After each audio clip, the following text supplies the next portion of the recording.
तो बच्चों प्रश्नावली 13C का क्वेश्चन नंबर 7, जिसमें क्या कहा गया है, सिद्ध कीजिए कि बेलन के आयतन का 2 गुना उसके वक्र पृष्ठ और आधार की त्रिज्या के गुणनफल के बराबर होता है। सीधा सा सवाल है, बहुत अच्छा, बहुत आसान भी सवाल है। कैसे हल करेंगे, देखो बेलन के आयतन का 2 गुना, तो लिखो बेलन का आयतन, बेलन का आयतन, ठीक है ना, बेलन का आयतन, इसका 2 गुना यानी इसमें 2 का गुणा कर दीजिएगा, और वक्र पृष्ठ के एक वक्र पृष्ठ और आधार का त्रिज्या, तो लिखो बेलन का वक्र पृष्ठ, क्या लिखो, वक्र पृष्ठ, और उसमें आधार की त्रिज्या, और कौन, आधार की त्रिज्या के गुणनफल के बराबर होता है। यानी कि बेलन के आयतन का 2 गुना वक्र पृष्ठ और उसकी त्रिज्या के गुणनफल के बराबर होगा, ऐसा हमको प्रूव करना, सिद्ध करना। सीधी सी बात है, बेलन के आयतन का सूत्र लगाइए, पाई आर स्क्वायर, और उसमें गुणा 2, वक्र पृष्ठ का सूत्र 2 पाई आर एच, और उसमें त्रिज्या आर का गुणा।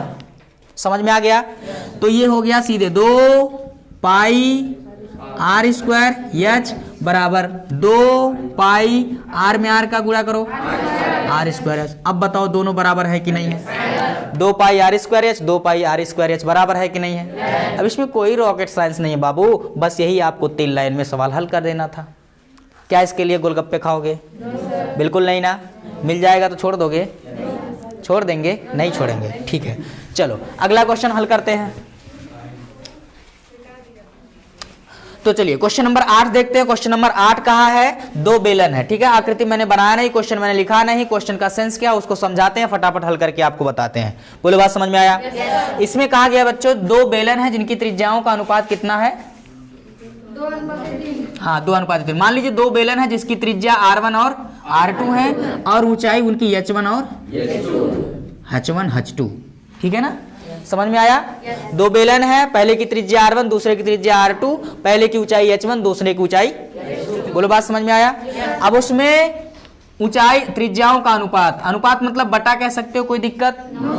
R1 अनुपाते R2, लो जी लिख देता हूं, R1 अनुपाते R2 बराबर 2:3, यही दिया है।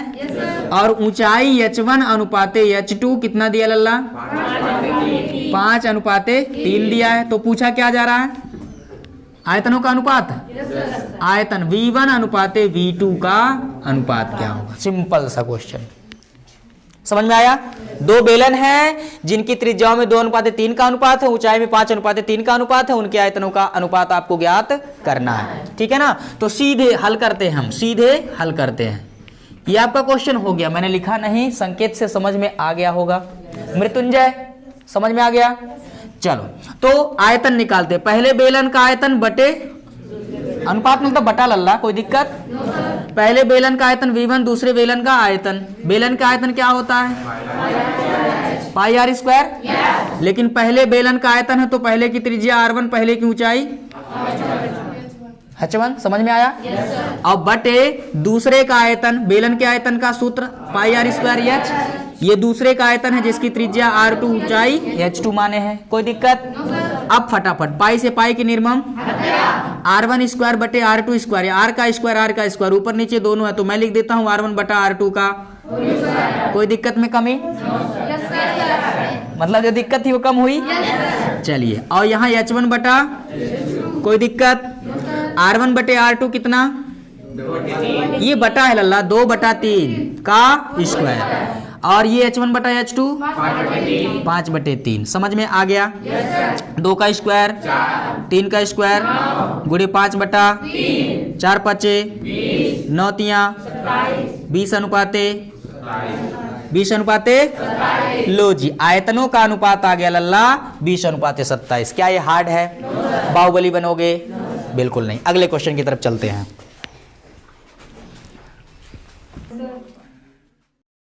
हाँ, तो अगला क्वेश्चन क्या है? क्वेश्चन नंबर 9, जिसमें दिया गया है बच्चों, मैंने संक्षेप में क्वेश्चन को लिखा है।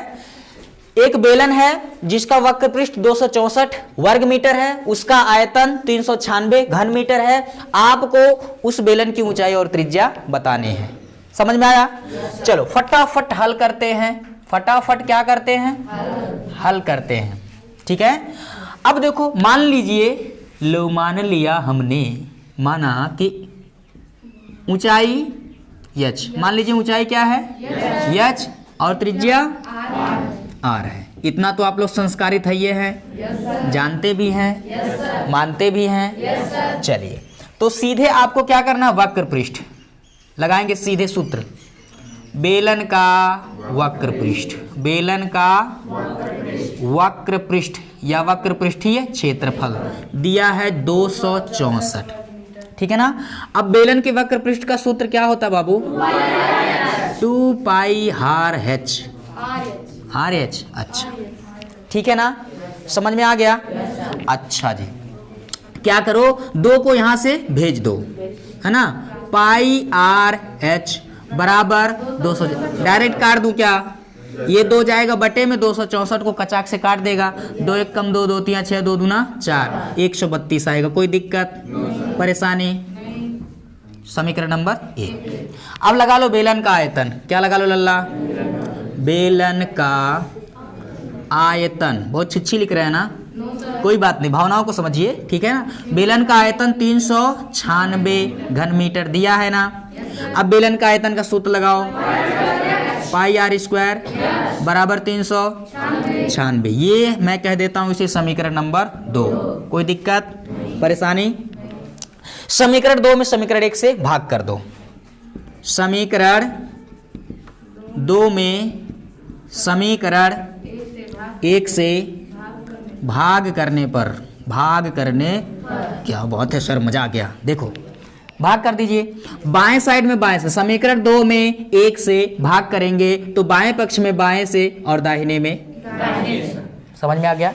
तो समीकरण 2 का बायां पक्ष पाई आर स्क्वायर एच बटे में समीकरण 1 का बायां पक्ष पाई आर एच बराबर, ठीक है ना। समीकरण 2 का दाहिना पक्ष 396 और बटा 132, ठीक है ना। 100 तिया 300, 132 तिया 96, 3 बार आएगा। पाई से पाई खत्म, एच से एच खत्म, आर से एक बार आर खत्म। क्या बात है सर, सब खत्म ही खत्म, तो बचा क्या, बचा आर बराबर कितना, क्या बात है।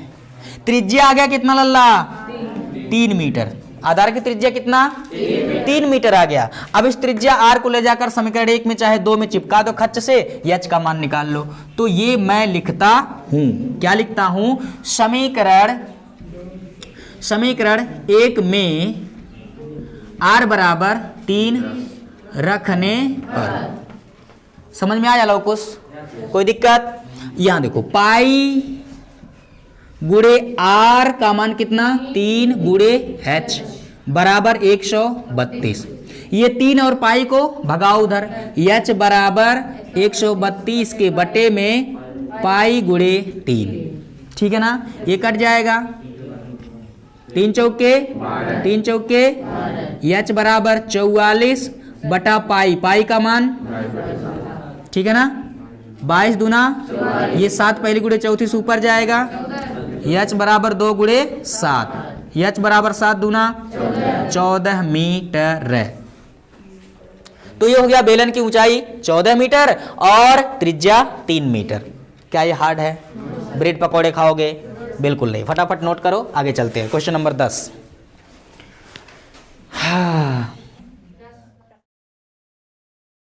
प्रश्नावली 13C का क्वेश्चन नंबर 10, जिसमें कहा गया बच्चों 44 सेंटीमीटर लंबे 20 सेंटीमीटर चौड़े आयताकार कागज को लंबाई की ओर, किसकी ओर, लंबाई की ओर मोड़ने पर एक बेलन बनता है। हमें उस बेलन का आयतन ज्ञात करना है, पाई का मान 22/7। थोड़ा क्वेश्चन लिखा मैंने, पूरा लिखा नहीं, लेकिन आप समझ जाएंगे।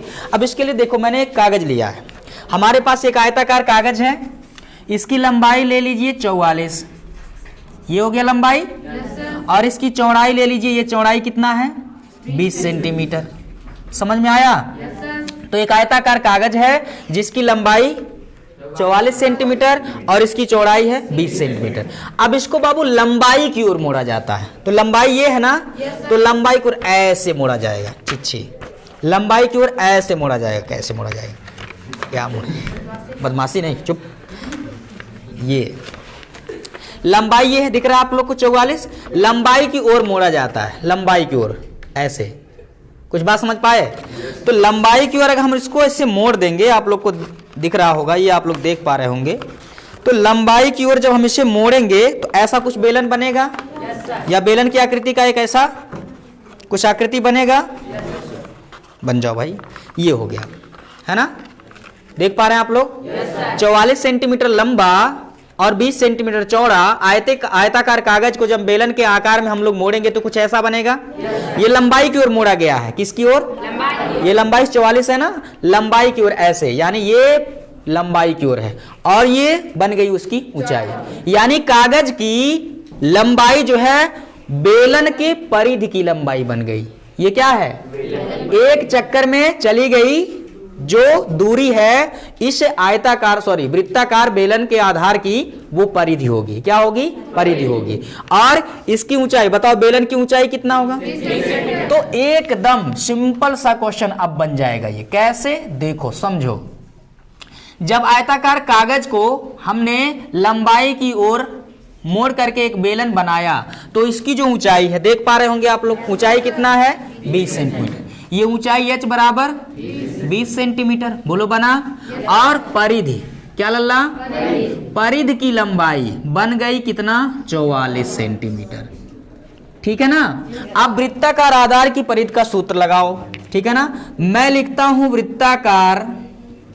वृत्ताकार आधार की परिधि, वृत्ताकार आधार की परिधि जो कि कितना होगा बाबू, ये दिया है 44 सेंटीमीटर, दो की आएगा कितना, 44 सेंटीमीटर। अब हम वृत्ताकार आधार की परिधि का सूत्र लगाएंगे, 2 पाई r, 2 पाई r होगा, सिर्फ कितना होगा, 2 पाई r बराबर 44। ठीक है ना। r का मान निकालो, 44 बटा कितना आएगा, 2 पाई। ये 2 पाई को पक्षांतर कर देंगे तो आ जाएगा 22 दूना 44, r बराबर 22 के बटा पाई है, पाई का मान 22 बटे 7। ये 7 पहले गुणे चौथे से ऊपर जाएगा, 22 से 22 कट जाएगा, 7 ऊपर जाएगा, 7 एक कम 7 सेंटीमीटर। लो जी, त्रिज्या आ गया कितना लल्ला, 7 सेंटीमीटर। अब आकृति का आयतन निकालना है। क्या निकालना है, आकृति का आयतन, या कह दे बेलन का आयतन। बेलन का आयतन, बेलन का आयतन वाला सूत्र लगा लीजिए, पाई r स्क्वायर एच। बेलन के आयतन का सूत्र लगाइए, पाई r स्क्वायर एच हो जाएगा। पाई का मान 22 बटे r का मान कितना आ गया, 7 सेंटीमीटर। तो ये हो गया 7 का स्क्वायर, ऊंचाई कितना आ गया, 20 है ना। 7 का स्क्वायर यानी 7 गुणे 7, एक बार 7 से एक बार 7 की निर्मम हत्या, आ गया 22 गुणे 7, 7 में 7 दूना 14, 140 हो जाएगा।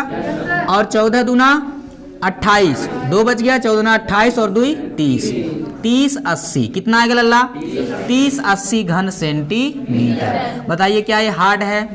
तो बेलन का आयतन या बेलनाकार आकृति का आयतन 3080 घन सेंटीमीटर होगा। लाजवाब क्वेश्चन था कि नहीं था। चलो नोट करते हैं, आगे चलते हैं। हाँ तो बच्चों अगला क्वेश्चन नंबर 11 है, जिसमें क्या दिया गया है, एक बेलन है, ठीक है ना, जिसकी ऊंचाई 14 सेंटीमीटर। मैंने संक्षेप में उस प्रश्न को लिख लिया है कि 14 सेंटीमीटर ऊंचाई का एक लंबवृत्तीय बेलन है, जिसका वक्र पृष्ठीय क्षेत्रफल कितना है, 88 वर्ग सेंटीमीटर है। इसके आधार का व्यास ज्ञात करना। तो सीधी सी बात है, आप इसको हल करेंगे। मान लीजिए त्रिज्या r कितना है, त्रिज्या r है, माना कि त्रिज्या r है, त्रिज्या कितना है, r सेंटीमीटर है। समझ में आया लल्ला, त्रिज्या मान लो। अब देखो वक्र पृष्ठ दिया है तो सीधे वक्र पृष्ठ का सूत्र लगाओ।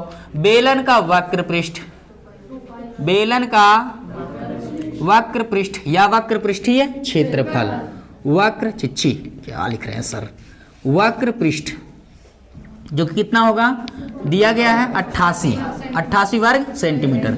अब बेलन के वक्र पृष्ठ का सूत्र लगाइए, 2 पाई r h बराबर कितना, 88। r निकालना है तो बाकी को भगाइए, 88 बटा 2 पाई h, 2 पाई और h को पक्षांतर कर दीजिए, बटे में आगे, तो ये हो गया 44 दूना 88, 44 की बटा पाई का मान 22 बटे 7 गुणे h का मान 14। समझ में आया, ये हो गया 7 दूना 14, 22 दूना 44, 2 से 2 खत्म, सब खत्म, तो मिला क्या, सबका मालिक 1। आ गया लल्ला क्या, त्रिज्या 1 सेंटीमीटर। त्रिज्या कितना, अब आपको निकालना है व्यास। आपको मालूम है व्यास त्रिज्या का आधा नहीं लल्ला, 2 गुना। व्यास बराबर 2 गुणे त्रिज्या, होता है कि नहीं? 2 गुणे त्रिज्या 1 सेंटीमीटर, 2 1 कम, आ गया व्यास क्या सेंटीमीटर? 2 सेंटीमीटर। बताइए क्या हार्ड है? बिल्कुल भी नहीं। नोट करो फटाफट।